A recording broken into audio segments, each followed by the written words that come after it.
Está começando mais um tópico do dia, certo? E aí a gente vai conversar um pouquinho sobre as manipulações das pesquisas eleitorais, né?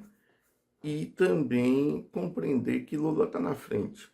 Lula vai ser eleito no primeiro turno, ok? Então fica a dica, vamos estudar para compreender o nosso mundo.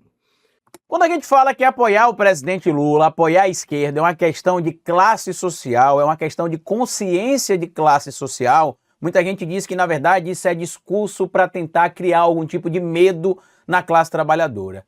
A pesquisa Datafolha mostrou o oposto, que realmente as pessoas mais simples desse país, os trabalhadores deste país, estão do lado do presidente Lula. Já a elite empresarial caminham ao lado do Flávio Bolsonaro, mostrando claramente que eles não se incomodam com corrupção, que eles não se incomodam com roubalheira, desde que o pobre continue pobre e o trabalhador continue sendo explorado com o salário que ele quer pagar para o trabalhador. Bora falar um pouco mais sobre isso, porque tem outros dados importantes que eu quero trazer para vocês aqui também da pesquisa Datafolha. Bora pro vídeo.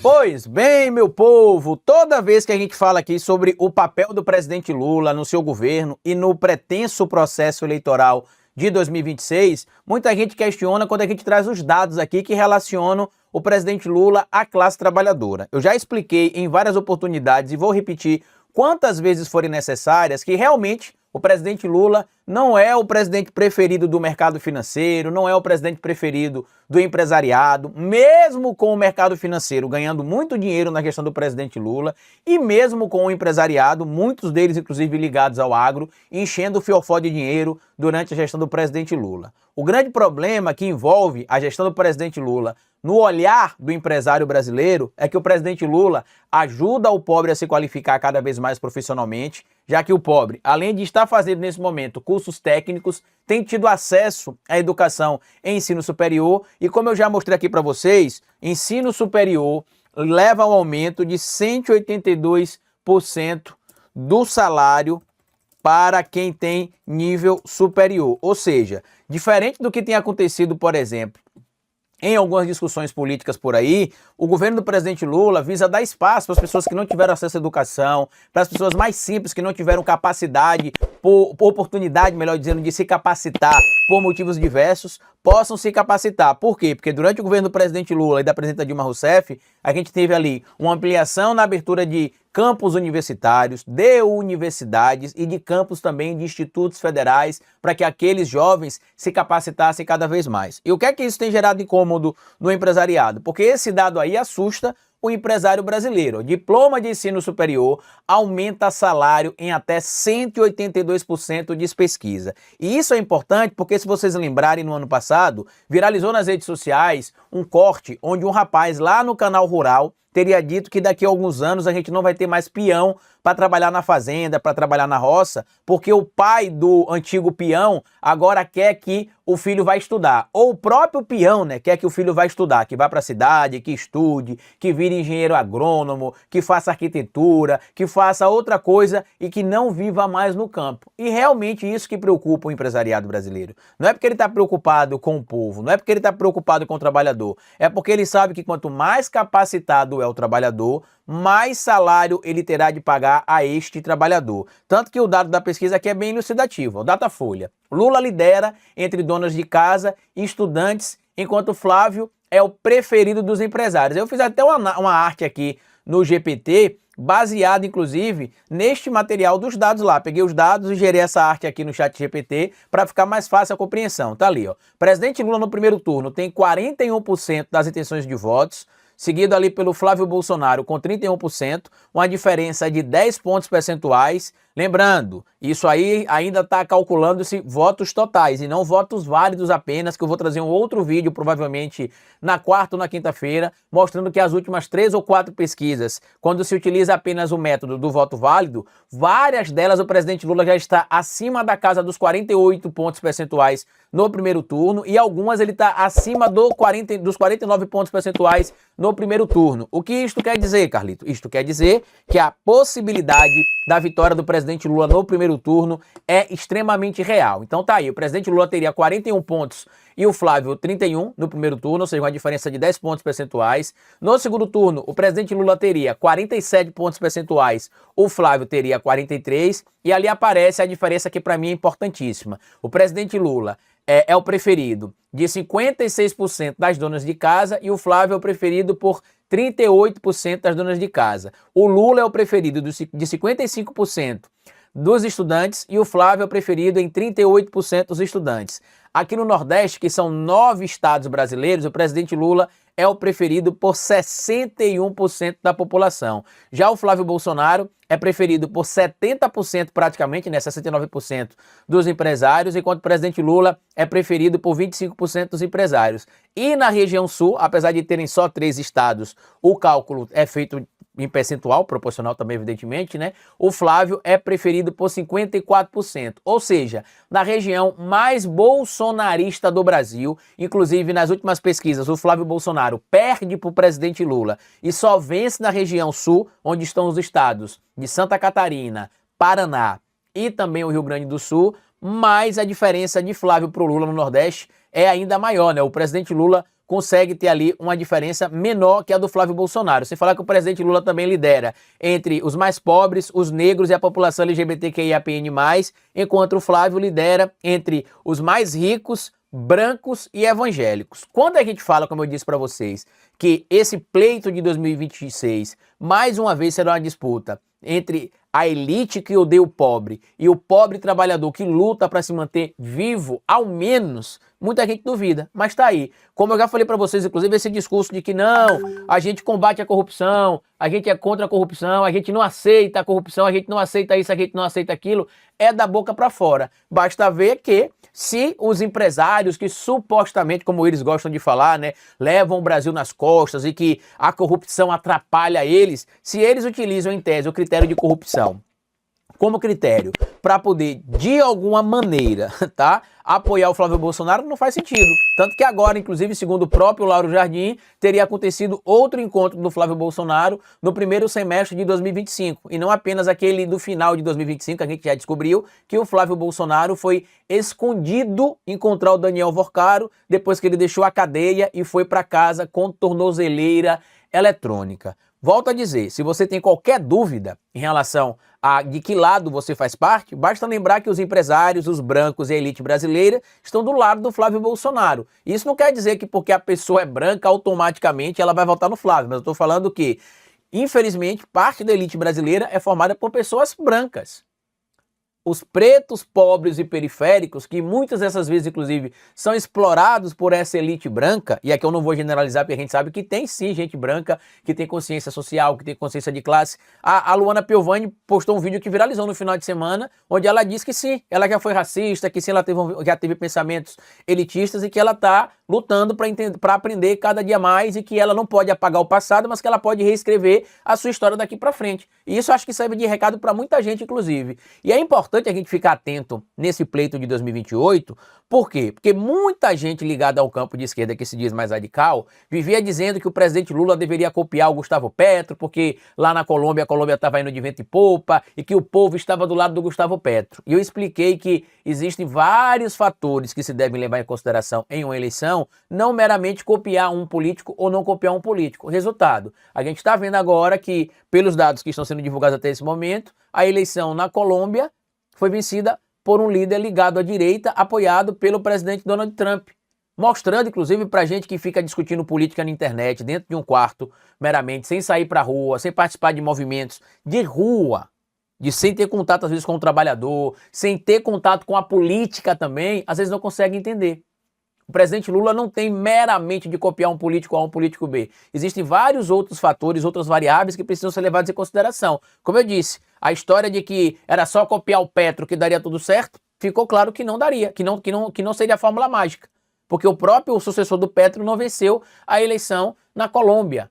Pelo menos até os dados que foram divulgados até esse momento. Então não é uma fórmula pronta. A política, em específico no Brasil, onde a esquerda sempre foi minoria, é algo que precisa ser modulado e moldado a cada nova eleição e que às vezes o presidente da República, ligado à esquerda, que é o presidente Lula, precisa fazer concessões que talvez ele não quisesse fazer, mas acaba fazendo por questão de ter uma governabilidade mínima garantida. Algo que, infelizmente, muita gente que brinca de fazer análise política na internet não gosta de levar em consideração, né? Ignora que existe correlação de forças, ignora que o Congresso Nacional é de minoria de esquerda, ignora que o presidente Lula está sendo cercado e ameaçado o tempo inteiro ali pelos líderes do Congresso, né? Na Câmara dos Deputados, o Hugo Mota, e no Senado Federal, o Davi Alcolumbre, e espero que essa situação envolvendo a Colômbia sirva para abrir o olho de muita gente que achou que estava tudo muito fácil para o Lula, que achou que estava tudo muito simples para a esquerda, que era só copiar esse modelo ou aquele modelo, e está vendo que, infelizmente, após uma exceção na história da Colômbia, a Colômbia voltou agora para a mão da direita.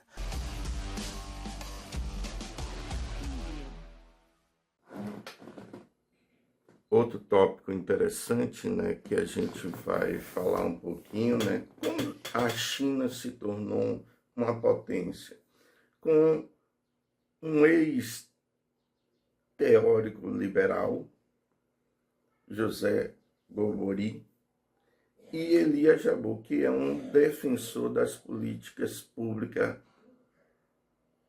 da China, certo? Então vamos estudar um pouquinho para compreender a geopolítica que está por trás disso daí, ok? Eu queria começar a conversa aqui com o Boris da seguinte maneira. Você acompanha essa coisa do Fantástico, né? Ou seja, o Fantástico fez 3 episódios sobre a China, e aquilo ficou impactou muita gente, né? O que você tem a dizer sobre aquilo ali? Que você viu, não viu? O que você... Essa série do Fantástico é muito boa, né? Até por ter vindo da própria Globo, né, essa reportagem, e ela desmistifica muita coisa que muita gente acredita e fica repetindo na internet, né? O que na verdade essa reportagem, se você dá uma olhada com mais carinho, o que ela mostra é que cai aquele mito de que a iniciativa privada é mais eficaz, né? Consegue fazer melhor com menos dinheiro. Toda a crítica que eles fazem ao Estado, né, não só, obviamente, falando da China, mas inclusive do Brasil, é que o Estado é ineficiente. E o que essa série do Fantástico nos mostra é que o Estado chinês consegue fazer com muito mais eficiência, com muito menor custo do que o próprio Estado americano, os estadunidenses, né? Então ali mostra que cai esse mito da eficiência da iniciativa privada e mostra o quanto o planejamento estatal, se feito da melhor forma, como deve ser feito, como é o que você defende, está muito bem esclarecido nos seus 2 livros, né? Que eu recomendo, pessoal, não só porque o Elias é meu amigo, mas leiam os 2 livros do Elias, o China... Sócio, tá? Ele é meu sócio agora aqui nesse negócio, Direito Limitado, estamos aqui aproveitando, então, fazendo propaganda. Já expropriamos os direitos autorais dos livros do Elias também. Então, assim, o China, o Socialismo do Século XXI e o Poder e Socialismo, né? São obras que mostram, que eu estava inclusive comentando com você, né, Elias? Você teorizar o que está vendo na realidade, né? Que acho que também a gente, inclusive da própria esquerda, né? A gente vê muita gente ainda muito no campo teórico e negando a realidade, né? E as suas obras mostram isso muito claro. Então, o que mostra, não só nas suas obras e nessa reportagem que você citou, Fantástico, é justamente a eficiência do planejamento estatal, né? E a Globo, em tudo que ela está mostrando nessa série, ela mostra o quanto isso custa fazer a mesma coisa, né, nos Estados Unidos e quanto custa fazer na China. E você vê que na China, na maioria das vezes, ou é a metade ou 1/3 do valor, né, que são feitas as coisas na China.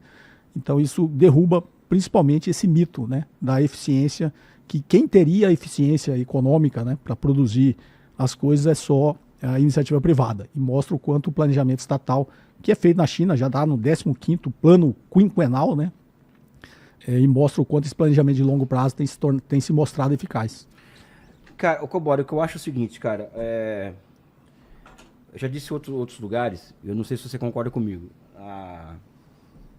a Globo, ela adora uma ditadura, tá?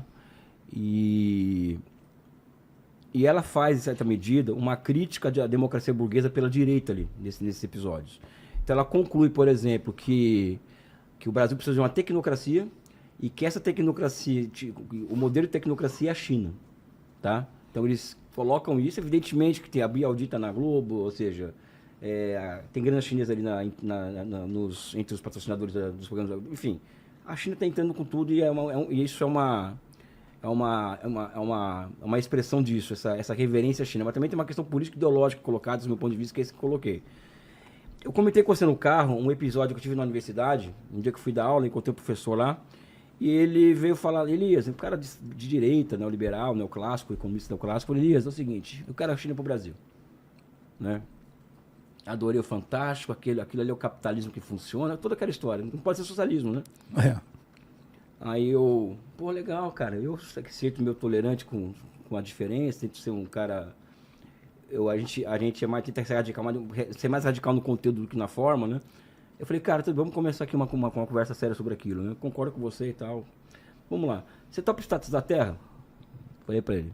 Como assim? Ó, você viu que aquelas transformações urbanas na China, que você viu, por exemplo, que a Globo mostra como a Smart City, cidade inteligente, expansão metroviária, aquilo só é possível, não sei se você sabe, né? Mas aquilo só é possível porque a Terra foi estatizada na China. Eu falei, não. Aí o cara começa a balançar, né? O cara começa a balançar, é meio complicado estatizar a terra, né? Essa coisa, um monte de proprietário aí, vai fazer como e tal, né? Falei, legal. Mas vamos deixar pra lá essa, né? Você topa, por exemplo, que os setores estratégicos da nossa economia brasileira, o setor produtivo, por exemplo, conglomerados privados, tal, todos eles sejam estatizados. Como assim? Na China, o que há de fundamental na economia, o que é de estratégico, aqueles setores que são responsáveis pela geração de ciclos de acumulação e por efeito de cadeamento da economia, são públicos. Você topa para estatizar? Ele ficou a terceira. Eu falei, tudo bem. Vai pensando aí, mas vou te dar mais um dado. Você topa estatizar o sistema financeiro brasileiro? Falei, aí também não dá, né? Falei, meu amigo, é o seguinte, na China só acontece essas coisas porque bancos públicos, o setor privado é coisa de 5% do sistema bancário, criam moeda para empresas públicas, ou seja, é o Estado emprestando para o Estado. Isso explica, por exemplo, a velocidade com que a China imprime as transformações do país. Não é? Mas você não quer fazer isso? Tudo bem. Só você não quer a China para o Brasil. E a última coisa, você aceita o setor privado na coleira do Partido Comunista? Falou, como assim? Na China, qualquer empresa com mais de 500 ou 1.000 funcionários, a depender do grau de estratégia por detrás daquela empresa para o futuro do país, as decisões de investimento dela não são feitas pelo dono da empresa. O dono da empresa pode ter lucro, pode ficar rico e tal, mas quem vai decidir os destinos da empresa, o que ela vai produzir, é a célula do Partido Comunista dentro da empresa. O que é uma novidade no sistema chinês, que eu chamo de desenvolvimento liderado pelo Partido Comunista. O Partido Comunista sendo a palavra final na gestão das empresas. Ou seja, eu acho que as pessoas elas não conseguem sair, o Cobori, quando fala da China, sair da superfície. Né? Sim. Porque o que a Globo Fantástico mostra é uma coisa sensacional. Mas poucas pessoas vão fundo para dizer, olha, aquilo ali só aconteceu isso, e tudo aí por causa disso aqui. Desses 4 pontos e mais uma revolução em 49, né? Sim. Liderada pelo Partido Comunista. Então eles não... As pessoas não entendem muito isso, né? E eu acho que o papel nosso num programa desse, né? Com Vilela ou sem Vilela, tomara que o Vilela chegue logo. Aliás, Vilela, saudade de você, cara. Saudade, eu devo muita coisa a você, sabe? É desmistificar isso daí. Essa questão da China enquanto um país capitalista, só deu certo porque é capitalismo, quando na verdade é o contrário. Só dá certo porque é socialismo, né? Não sei que você tem mais a dizer sobre isso. Só acrescentando aí, o que você está falando me fez lembrar, eu citei algumas vezes, né? Tem um livro agora, o último, do professor Michael Woodson, que chama O Destino da Civilização, né? Capitalismo industrial, capitalismo financeiro ou socialismo, né? E ele traz um dado interessante, e aí até relembrando, né, o debate que você fez, né, que a gente estava comentando aqui, David Ricardo, ele mostra que a economia clássica no século XIX, a preocupação do David Ricardo era justamente que o rentismo, né, pós-feudal não inviabilizasse o nascimento da indústria nos Estados Unidos, né, na Inglaterra.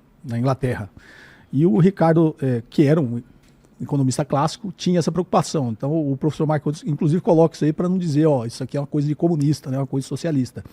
Porque a preocupação na primeira Revolução Industrial e no nascimento do capitalismo na Inglaterra era que essa herança pós-feudal se tornasse uma classe rentista para uma indústria, um capitalismo que estaria nascendo.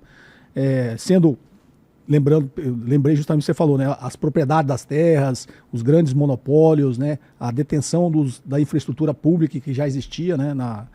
Durante o feudalismo, e que essa classe pós-feudal não virasse rentista, né? Não passasse a cobrar pedágios, aluguéis de terra, esse tipo de coisa, a utilização das infraestruturas que já existiam na terra, e inviabilizasse o nascimento do capitalismo, né?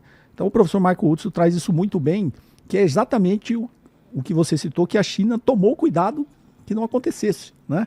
Que uma classe rentista não inviabilizasse, não tirasse renda de uma classe produtiva que estava nascendo, obviamente, depois da Revolução Chinesa e a própria ascensão econômica da China. Então, tudo que poderia ser considerado uma classe rentista, a China transformou que o sistema financeiro ele não é para extrair renda de quem produz. O sistema financeiro é feito para fomentar, né, o setor produtivo. E tudo, infraestrutura pública, transporte, ferrovias. Então a China acho que tomou esse cuidado e eu achei uma sacada sensacional do professor Michael Hudson justamente colocar isso aí para nos dizer, ó, isso aí é uma coisa de comunista. Não, é uma coisa óbvia, né? Se você tem alguém que produz, uma indústria que está nascendo, ou no nosso caso, que a gente vai falar agora aqui, né, daqui a pouco da necessidade do Brasil se reindustrializar, é não permitir que forças que não participem da ascensão produtiva do país, da reindustrialização do país, extraiam renda de quem produz, né? E, infelizmente, com a financiarização da economia no mundo todo e tudo que está acontecendo nesse estágio do capitalismo, que é hoje muito mais um capitalismo financeiro, que esse capitalismo financeiro não viva da renda do setor produtivo. Mas a questão que eu acho, Bori, complementando e colocando na roda de conversa, é que a financiarização ela não é uma anomalia, ela é o capitalismo. É o capitalismo. Ou seja, as pessoas colocam muitas vezes, os nossos amigos keynesianos eles colocam o capitalismo como diferente de financiarização, quando para mim, por exemplo, acho que hoje o capitalismo é financiarizado. Não existe outro capitalismo. Esse que é o ponto. Não existe uma outra dinâmica de acumulação hoje dominante no mundo a não ser financiarizada. E hoje, o que diferencia capitalismo e socialismo, existem várias diferenças, né? Várias, né? Poder político de novo tipo, poder político exercido por uma maioria da sociedade, o capital, a política ela embute o capital, ou seja, o capital não controla o país politicamente, apesar de ter capital. Setor público da economia e estratégia sob controle de Estado, o papel do Partido Comunista na gestão da propriedade, o surgimento de formas não públicas de propriedade, ou seja, que é a fusão do público com o privado, criando formas históricas diferentes de propriedade. Isso é o que diferencia hoje capitalismo e socialismo. Mas também tem uma questão que é o seguinte: o socialismo se diferencia do capitalismo também por conta da não financiarização. A China é uma economia não financiarizada. Então a China coloca $100 na sua economia para circular, por exemplo, para emitir $100 em moeda, mais de 90 yuanes, $90 vai para a produção de mercadorias e bens e serviços, muito mais do que isso. Nos Estados Unidos é muito menos, ou seja, porque boa parte é abocanhada pelo setor financeiro, abocanhada pela tesouraria das empresas para jogar no mercado financeiro. A Pfizer, por exemplo, é um caso que se trata muito a sua capacidade de inovação tecnológica caiu muito por conta do papel da financiarização na economia americana. Ou seja, parte do lucro da Pfizer não volta para o setor produtivo da empresa, para mais inovações, vai para o setor financeiro. Então, acho que tem essa questão que envolve a financiarização como uma diferença entre capitalismo e socialismo, que eu acho que é muito interessante. E mais do que isso, eu acho, Cobori, a China conseguiu construir ao longo dos últimos... São 72, a Revolução foi em 49, a China são 76 anos, que poucas pessoas não sabem, né? A média de crescimento econômico da China de 52 até hoje, 2024, 2025, é de 6,2%. O milagre chinês não começa em 78, começa em 52. Mas o que eu acho que é interessante, que a gente tem que compartilhar aqui quando fala do Brasil, falar de futuro, porque em certa medida a China ela aponta rumos de futuro, né? É que a China constrói nos últimos 40 anos uma gigantesca máquina de previsão, né? Ou seja, a China ela cria inovações tecnológicas disruptivas como inteligência artificial e as possibilidades a partir da criação de modelos, né? Que isso pode entregar, o Big Data, o 5G agora 6G, computador quântico, eles pegam essas inovações tecnológicas e aplicam a planificação econômica. Então, o chinês hoje, por exemplo, uma pessoa que trabalha como um planner chinês, tem acesso real ao estado da arte da economia chinesa naquele momento, naquele minuto, naquele segundo. Né? Então, essa máquina de previsão, que também explica, por exemplo, essa capacidade gigantesca da China colocar 100 bilhões de dólares de uma vez só na economia, o que significa uma relação de outro nível de ser humano e natureza, ou seja, o ser humano tem um domínio sobre a natureza tão grande que ele consegue ter uma capacidade maior de intervenção sobre o território. Né? Então, aquilo é uma outra forma histórica, eu acho, que as pessoas elas têm muita dificuldade em assimilar, né? E que você muito bem lembrou no seu livro, resgatando Inácio Rangel, né? A capacidade de projetar, planejar a economia. A questão e fazer do projetar, então, essa coisa do projetamento que nós falamos no livro, pessoal, ali está o nosso último livro, China, Socialismo e Poder, né? Que nós acabamos de lançar, é que eles alcançaram um grau em que essas inovações tecnológicas disruptivas jogam um papel tão grande em que o planejamento e o mercado puderam se fundir, ou seja, aquela diferença de plano e mercado já não existe mais na China. É muito clássica essa discussão do papel do planejamento e do mercado. Na China se fundiu esses dois elementos. Por quê? Porque a propriedade pública dos meios de produção ela está avançando sobre o setor privado da economia, então isso diminui a margem para a ação da lei do valor, né?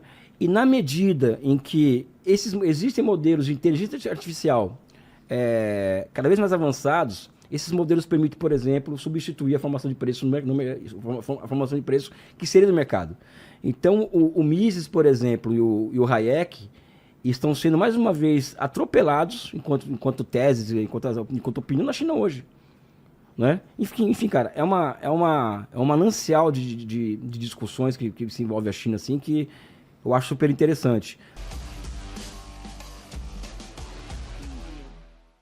Demanda interessante é a nova ordem mundial, o mundo multipolar, os BRICS, tudo isso, né? E o futuro do Brasil, dialogando com teóricos muito interessantes. Brasil, cara, o que você está vendo no horizonte, o que a China também pode trazer, abre para nós o que você acha do Brasil, essa questão da reindustrialização, projeto nacional, qual que é o... Eu acho, e a gente tem conversado bastante, né, Elias, que a gente compactua praticamente da mesma visão estratégica, né, do futuro do Brasil. Acho que é por isso o Vilela colocou essa chamada, né, a China e o futuro do Brasil. O que a gente está vendo, na realidade, só a contextualização histórica, né? Esse acordo de paz que saiu agora entre os Estados Unidos e o Irã, ele basicamente está confirmando a nova ordem multipolar, né? Eu falei lá na posse do Trump que o Trump era um mensageiro aí do início, do fim do Império Americano, né? E tudo que o Donald Trump fez no ano passado foi através de coerção econômica e não surtiu efeito, a guerra tarifária. Era bastante natural que ele iniciasse esse ano utilizando, como a gente brinca, eu sempre brinco, né, o famoso apelo ou perdeu. Ele viu que a coerção econômica não teria efeito, ele partiu para a força militar, né, da sua capacidade de projetar poder em qualquer parte do globo. Então fez o ataque à Venezuela e depois iniciou o conflito com o Irã. E agora esse acordo de paz que saiu essa semana aí, parece que foi inclusive divulgado agora os termos, né, desse humilhante. Humilhante. Isso aí, na realidade, ele é uma confirmação de que uma nova ordem multipolar está nascendo, porque esse acordo de paz saiu, obviamente, com a bênção da China, né? Até a última visita que o Trump fez à China, para você ver a diferença da diplomacia, não só a diplomacia russa, né, como a diplomacia chinesa.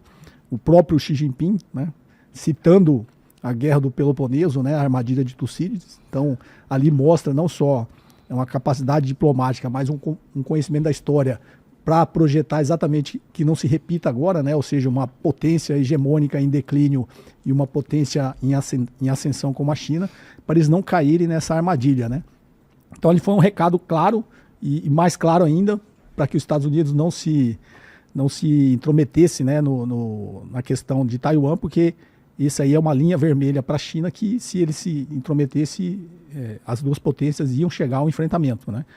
Então, não coincidentemente, depois dessa visita do Donald Trump à China, ele queria chegar lá com mais cartas, né? Com a carta da vitória desse conflito, ele não chegou, então ele chegou numa situação já em desvantagem, né? Eu costumo brincar na mesa de pôquer, ele queria chegar para dar um all-in e não chegou, não tinha as cartas para dar um all-in, teve que engolir seco. Toda a diplomacia chinesa também fez o lado de massagear o ego narcisista dele, né? E o Donald Trump voltou já numa situação de que ele estaria pressionado a fazer um conflito, mesmo ele ia tentar uma saída honrosa, né? Mas foi humilhante, né? Quando a gente está vendo esses termos aí. O Irã saiu muito mais fortalecido do que antes de ter sido atacado, né? E os Estados Unidos e Israel, que não participou, mas também saíram muito mais fracos do que do início. Então ali, claramente, é um ponto de virada de que realmente essa nova ordem multipolar está chegando, porque esse acordo de paz só saiu com a bênção nos bastidores da China, né? Então, o que nós, enquanto Brasil, o que eu acho que a gente tem que se preocupar? Que é o que todo mundo questiona, e às vezes você recebe críticas, como eu recebo, tudo é China, não, nós somos o Brasil, a gente está pensando no Brasil, o que é melhor para o Brasil. Obviamente, negociar com a China é difícil, porque é uma potência econômica, né? Assim como é difícil negociar com qualquer outro país que seja de uma economia maior que a do Brasil. Mas o Brasil, a diplomacia do Brasil tem feito um trabalho aí de ir navegando nisso, mas a gente tem que pensar no Brasil. Então, nessa nova ordem multipolar, quais serão as cartas que o Brasil tem, né, para negociar? Porque, obviamente, quando os Estados Unidos der esse passo para trás, que parecia que era o que ele tinha feito quando divulgou, né, o documento da nova estratégia de segurança nacional, parecia que os Estados Unidos estava dando a doutrina Monroe, eu vou dar um passo para trás, vou cuidar só das Américas aqui. E aí depois ele se envolveu nesse conflito. Mas agora, muito mais evidente que ele vai se concentrar no continente americano. Ele basicamente está deixando a Rússia por conta da Europa, né, e os conflitos ali no continente eurasiano por conta da China, né, na Ásia. Então, nós, enquanto Brasil, a gente tem que se preocupar que os Estados Unidos vai se focar agora aqui. Então, para nós, enquanto brasileiros, vai ficar mais difícil. Essa é uma leitura que eu faço.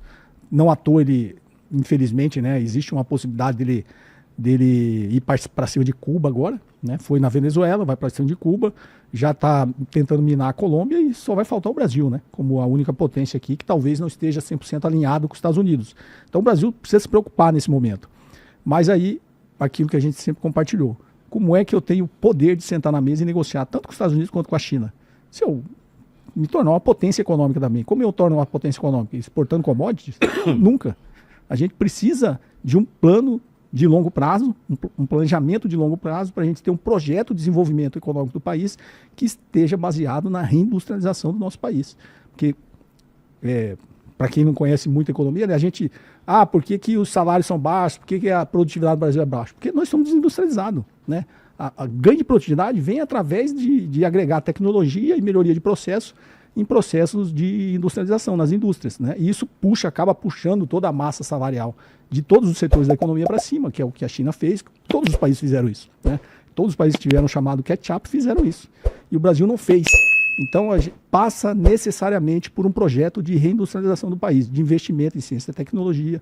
Só que, com essas amarras, né, que o consenso de Washington colocou no Brasil e a gente abraçou, é inviável, porque sei que você critica também, o discurso da austeridade fiscal nada mais se a gente for traduzir, eu quero tirar o poder do seu país, da sua nação, de utilizar o Estado para induzir a um processo de desenvolvimento econômico. Crescimento econômico todo mundo tem, né? Aí lembra da Conceição Tavares, né? O povo não come PIB, a gente tem crescimento econômico, mas crescimento econômico está indo para onde, né? Está se concentrando renda. Então a gente tem que sair da visão de crescimento econômico e partir para uma visão de desenvolvimento econômico. Isso passa pela industrialização do país. Cara, e outra coisa, Cobori, complementando você, vai aparecer comentários aqui no chat, certamente, falando que a gente defende Estado, comunismo. Então, pessoal, eu desafio a quem discordar de nós aqui, mostra um caso para nós, Cobori. Está aqui, o chat está aberto, viu? Né, manda um caso aqui de países que chegaram à fronteira tecnológica, se industrializaram com austeridade fiscal. Se alguém mostrar para mim um caso de país que usou essa receita do consenso de Washington, privatizou tudo, retirou o Estado da economia via teto de gastos, criou uma reforma trabalhista que precarizasse o trabalho, as últimas consequências, o que mina o mercado consumidor, inclusive. Mostra um exemplo para a gente de um país que se desenvolveu sem Estado. Ou mostre para mim que existe que capitalismo é uma coisa, Estado é outra, o que, na minha opinião, o capitalismo é uma criação estatal, o mercado é uma criação estatal e a moeda são criações estatais. Né? Então, antes que cheguem no chat com uma coisa aqui, eu estou deixando esse desafio para quem quiser entrar no debate e dar exemplo para a gente, que a gente quer aprender, né, Cobor? A gente não quer... A gente aqui na minha igreja, estamos aprendendo o tempo inteiro aqui, mas mande para a gente, nos desafia e mostre para nós que existe possibilidade do Brasil alcançar um nível de industrialização como a Coreia do Sul, vamos falar da China, Coreia do Sul, como a Coreia do Sul, sem papel de Estado, sem o Estado operando as suas compras públicas para fomentar a ciência e tecnologia, sem bancos públicos orientados a longo prazo, né? sem uma economia altamente financiarizada. Mostra para mim que a gente muda de opinião da hora, pessoal. Trouxe um exemplo aqui histórico aqui para mim. Não vai falar do Chile, não vai falar da Austrália, que são países que se inseriram no mercado internacional a partir de exportação de commodities. E países com poucos... o Chile tem nem 20 milhões de habitantes, a Austrália tem 25. Então, são países que podem se manter em pé exportando commodities. O Brasil tem 220 milhões de habitantes. Então, a gente criar renda para as pessoas no Brasil, para manter esse país em pé, tem que ser pela indústria. Tem que ser por emprego, com empregos de qualidade. O que eu acredito, Comori, assim, a política não vem antes da economia, né? A política vem em primeiro lugar, né? Pessoal, eu abri uma confraria, a Confraria José Cobori. Eu me encontro com vocês uma vez por mês para a gente conversar sobre os assuntos do momento, o que está acontecendo, o cenário, falar sobre tudo isso que a gente já fala aqui no canal, mas num grupo ali fechado da Confraria José Cobori. Muitos de vocês sempre perguntam como ajudar que esse canal continue transmitindo informações com base na realidade, né, e para o bem da sociedade. Então, quem quiser participar, o link estará aqui na descrição. Confraria José Cobori, a gente se encontra lá uma vez por mês para debater os assuntos do momento.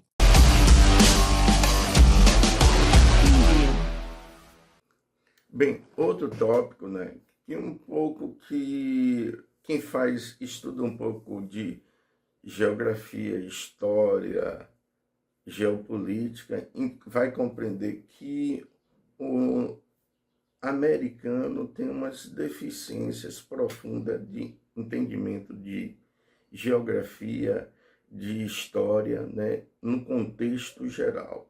Então, fica a dica, vamos estudar história, geografia, as ciências, né, para compreender o nosso mundo. Se vocês acham que o cidadão americano médio, ele faz ideia do impacto humano dessas guerras todas, ou se isso fica invisível para quem vive lá dentro dos Estados Unidos? Boa pergunta. Qual é a percepção do americano? Olha, eu não tenho dado atual, mas eu desconfio qual seja. Né?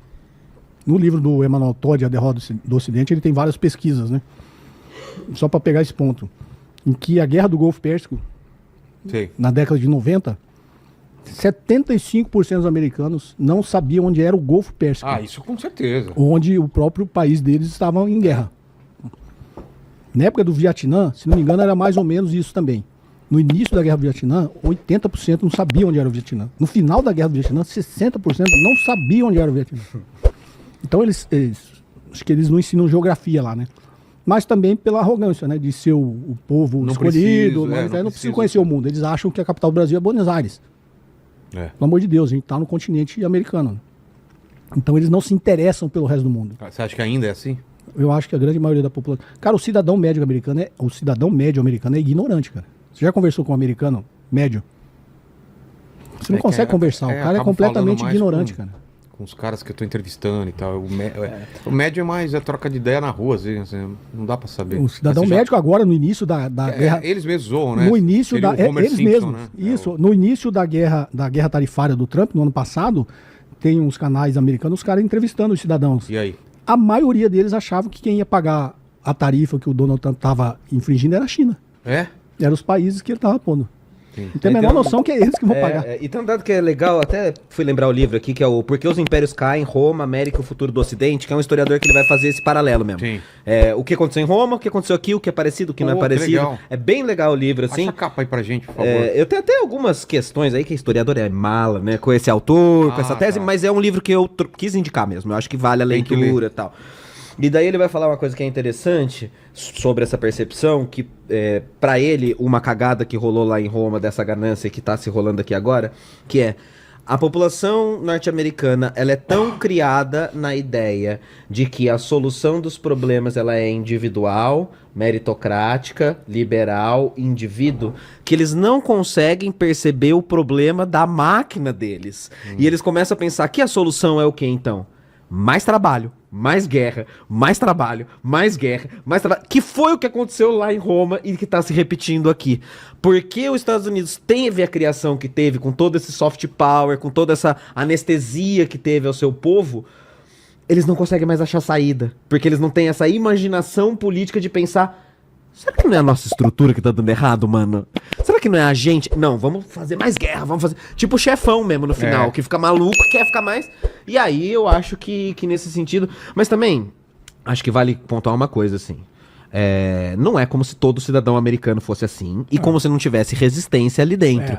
Você tem, por exemplo, Angela Davis, você tem, por exemplo, todo o movimento negro, o Malcolm X, você tem, por exemplo, os Panteras Negras, toda uma classe de jazz, de blues, de hip hop, uma cultura resistente que sabe o que tá acontecendo, Claro. que luta, que resiste. Todo país Então, tem isso, Todo né? país tem isso, então também não dá pra pôr só no... Não, são tô todos falando os... do médio, né? Mas Do- acho do que médio, o médio, o desconhecimento é por aí Não, e o mesmo. mundo- Desculpa, viu, e o Homer, mundo- por seu apelido ser por causa do Homer Simpson. Ah, seu Zé Ruela. Tá, então... Mas o mundo intelectual nos Estados Unidos também é resistente, né? Não à toa que a extrema-direita ataca as universidades, né? Com esse negócio agora do como que é? Iluminismo sombrio do Curtis Yarvin, Do Curtis Yarvin. que o Steve Bannon segue, o Olavo aqui seguia, né? Esse pessoal segue. Diz que em setembro vai ter um documentário no canal Nermose sobre isso. E Me o Curtis contaram. Yarvin, se não me Qual engano, o título? Sobre iluminismo sombrio, iluminismo das Oh. trevas. e o, Depois você vem aqui? Inclusive esse Curtis Yarvin, ele veio aqui no Brasil no evento do MBL. O MBL. Do MBL. Então, cara, eu perguntei aqui pro Renan, cara. É. Você viu? Eu coloquei... Eu eu não vi essa falei, entrevista. e aí, cara? Não Mas depois veja.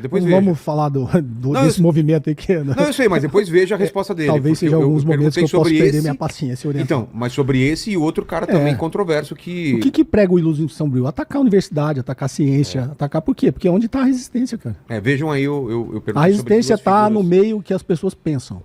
Eles têm que atacar quem pensam. Exato. Pois é. O Cobori tá com medo de processos aqui. Tem mais? Aqui Não, foi. que eu não perco meu tempo falando isso. Cara, é muito...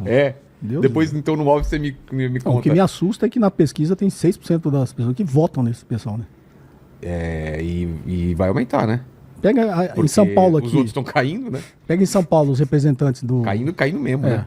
Casa É caiu. casa legal. caindo de verdade. assim. Quase literalmente casa caindo. Desculpa, Cobori, o que você falou? Não, você pega os exemplos aqui, nós estamos em São Paulo, né, dos representantes deles que estão na política, cara. O que esses caras fazem? Nada, só fica indo em universidade atacar estudante. Não fala mal do Kim, hein? Não. O Kim... Também, aquele evento lá do lançamento do Missão, que os caras estão tudo com aquela fantasiados de roupa. Eu cruzado, perguntei ele tá também, lá. aquela roupa é meio estranha lá, meio... Quando, integralista, sei lá. quando o Arthur Duval foi pego lá e perdeu o mandato, Sei, de cometer aquele do áudio. absurdo de falar Dos áudios. de ir pra Ucrânia, e falar que as mulheres lá eram fáceis porque eram pobres, com quem que ele tava trocando mensagem, cara? Era num grupo. Com o Renan. Não, era um grupo de futebol. Um grupo de futebol, e depois com o Renan, e depois Ah, o tá. Renan trocando áudios com ele, Mas rindo é- da mas- situação e dizendo, Mas que eu saiba, posso estar errado, né? dizendo Mas que foi você num vai grupo para de os outros futebol. países para fazer turismo sexual. Foi isso que eles fizeram. Blonde... E esse é o cara que... Tour de Blonde. Tour de Blonde. Tour de Blonde. Cara, e alguém, assim, sans consciência, votar numa pessoa dessa e achar que pode ser presidente do Brasil, cara. Isso pra mim é assustador. Tantos desafios que a gente tem enquanto nação, com essa mudança na geopolítica mundial, e achar que esse tipo de pessoa Mas vai você ser acha que tem presidente do Brasil, chance? vai liderar o nosso Mas país. você acha que tem chance? Não, mas me assusta 6% das pessoas Ah, tá. votar. E se brincar, ele cresce, cara. Passa dos 10. Você acha? Você acha? Acho que ainda não, Eu acho que Vilela. não, também Mas eu também não. Eu aprendi depois de 2018 Ah, que não tudo duvidar é de nada. possível, não É duvido porque esse de Eu nada. acho que o discurso- Nicolas é um cara De- que... Deixa eu te falar, quando porque ele esse tiver discurso, idade, o é um problema cara- é que esse discurso deles cola, cara. Cola justamente no que o Kenji fez a crítica aqui, né? Crianças achando natural matar crianças. Aqui no Brasil, cara, a gente também passa por esse nível de dissonância cognitiva. dos jovens achar que é essa linha de pensamento deles que é a certa, cara. É aquilo que eu falei, cara. Aquilo que eu falei, também tem um negócio da teoria dos afetos. Né? descrença tão grande, é um né? discurso que te captura pelo que você tem de ruim, cara. Por causa do medo. É aquilo que eu falei lá no início, né? Tipo assim, pra molecada que eu entendo e eu tenho esse sentimento, sobretudo quando eu era mais jovem, todo mundo teve o sentimento do anti-establishment, do antissistema. Eu entendo ele é muito válido. Mas, ô, na moral mesmo, olha pra quem são os parceiros daquele que você apoia e veja se é antissistema mesmo. Como que alguém que é antissistema tá ligado na Refit? Tá ligado na Faria Lima? Pois é. Como que é antissistema ligado na Faria Lima? Eu só queria perguntar isso porque o resto, pra este grupo MBL, eu juro que não é mais uma propaganda, mas é. Vai ter 2 documentários do Normose na beira das eleições. Faz propaganda, cara. Tem que fazer, já né? estamos chegando no final. Tá já bom. faz propaganda. Aproveita e já faz a propaganda do canal. Eu tô me organizando aí Qual que é a tua fazer, produção? pra fazer um documentário também sobre MBL, porque eu acho que também, e aí vou fazer até uma autocrítica à esquerda, tá? Eu acho que a gente às vezes brinca demais, só quer debochar do MBL, e eu acho que não é produtivo. Vira meme. Eu quero realmente, e é uma crítica honesta ao MBL, porque eu discordo deles Mas abertamente. você já fez uma sobre MBL? Eu tô Sobre enganado. MBL não, eu fiz algumas que tangenciaram MBL, tipo sobre o Eu já vi alguma humor da extrema direita, eu passei pelo MBL. Não, acho que foi o Santinelli. Ah, não. Santinelli. Sabe o que você tá falando, talvez? Eu falei um pouquinho de paralelo, MBL no documentário de Jovem Conservador. Sim. É verdade, bem lembrado. Mas você vai ter um especificamente DMBL, barra missão. isso, MBL Missão, assim, eu tenho estudado há bastante tempo, que eu quero fazer de fato uma crítica justa, honesta, eu não quero brincar não, assim, a gente Trabalha com debocha número, muito. dados e tudo eu mais. queria levar a sério essa coisa Pra aí. quando? Na boca da eleição, se tudo der certo, né? Sabe quem vai divulgar seu vídeo? Nando Moura. Olha, Você vê o mundo como ele gira?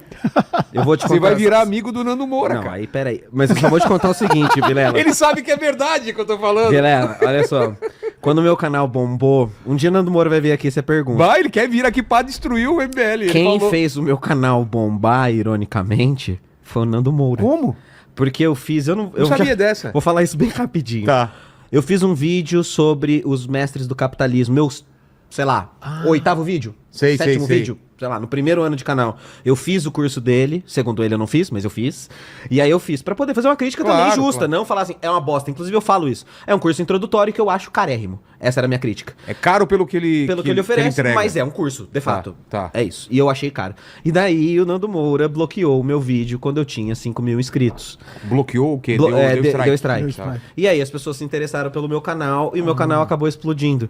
Então, de alguma maneira, Porra, que eu não sabia dessa o história. Nando ó. Moura tem O uma... ciclo vai se renovar agora com seu vídeo sobre o MBL. Eu tenho Aí é com você, certeza. né? Não, certeza, cara. Você tem dúvida? Ele quer vir aqui no podcast perto da eleição pra destruir o Missão, cara. E vai usar o teu vídeo como fonte.